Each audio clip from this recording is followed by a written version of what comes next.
శ్రీమద్ భాగవతం నుండి ఒక పద్యం.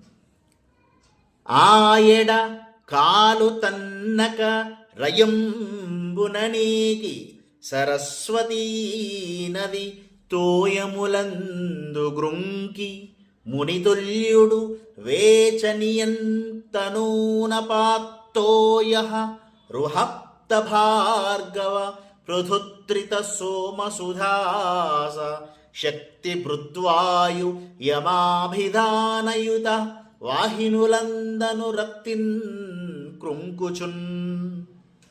ఈ పద్యంలో జ్ఞాతి వర్గంలో పెక్కురు యుద్ధంలో మరణించారని తెలిసి అక్కడ ఉండడానికి కాలు నిలవలేదు విదురునికి. ఋషి కల్పుడైన అతడు అక్కడి నుంచి బయలుదేరి సరస్వతీ నదిలో స్నానం చేశాడు. అక్కడి నుంచి అగ్ని, సూర్య, శుక్ర, పృథు, త్రిత, సోమ, సుదాస, కుమార, వాయు, యమ నామధేయాలతో ప్రసిద్ధి పొందిన అన్ని నదులలోనూ స్నానం చేస్తూ వేగంగా ప్రయాణం సాగించాడు అని పద్యభావం. ధన్యవాదములు.